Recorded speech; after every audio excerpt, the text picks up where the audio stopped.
In this video, I will tell you about 7 tools that I believe should be used by every website owner, and will be part of what makes you succeed in this world of website masters that are making a living online.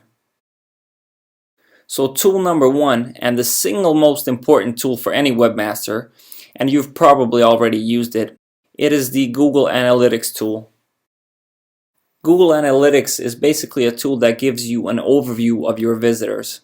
It's extremely powerful, and there's little information that you cannot get about your visitors through Google Analytics.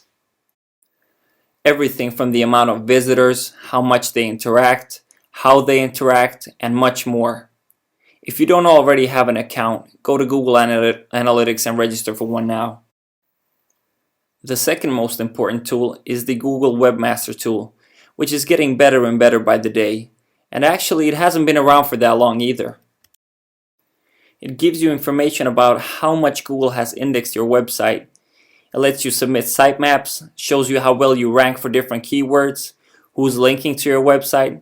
The list goes on, so don't forget to register for an account if you don't have one there. Tool number 3, the Bing Webmaster tool.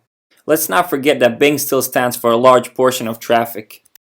So create an account there, and if you don't do anything else, just make sure that you upload your sitemaps there. If you don't know what sitemaps are, I will speak about that in a later chapter, so don't worry about it now. The next must-have tool is the Firebug tool, because it simplifies the life for developers so much. Firebug is an add-on for the Firefox browser, which is generally not my favorite browser, but I do feel that it is the best browser for developers because of tools like this. However, most browsers today have a native answer to the Firebug tool. Like for example in Chrome, you can just right-click on a website and click on Inspect Element. That will open a tool that is very similar to the Firebug tool. It takes a little while until you understand its power, but when you do, you won't understand how you ever got by without it. Alexa.com is another tool that is immensely useful. I'm a big believer in seeing what someone else has done, and if they do it successfully, I don't mind doing something similar, but with a twist of course. With that in mind, I want to know when I look at a website, is this website successful? That's where Alexa.com comes into play. Go there and enter the URL for a website you want information on, and it will show you where it ranks in comparison with other websites, who links to them, and many other things. It's just this fantastical analytical tool that you need to make a habit of using. The next tool is the Envato Marketplace, which is a website where you can go and buy scripts, design, images, and so on and so on. You might be thinking, oh, there he goes and does a commercial for Envato, but I promise you that I have no gain in this. I use Envato Marketplace in 3 different ways. Number 1, I often go on to Code Canyon, which is a segment of the Envato Marketplace where they sell different scripts. I surf there to see what the latest scripts coming out are, just because I find it interesting what the latest web development possibilities are, and I think it's a fantastic source for inspiration.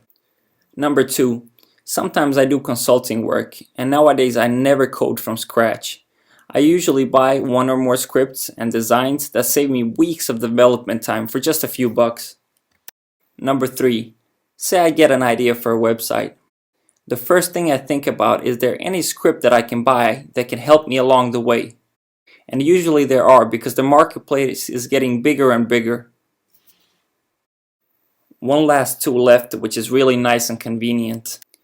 Colorzilla is also an add-on for Firefox.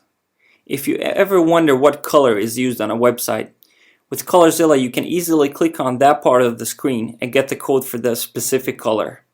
It's just a convenient tool that I've come to love. There you have it, 7 tools that every website creator could benefit from using. That's it for now, and I'll see you in the next chapter.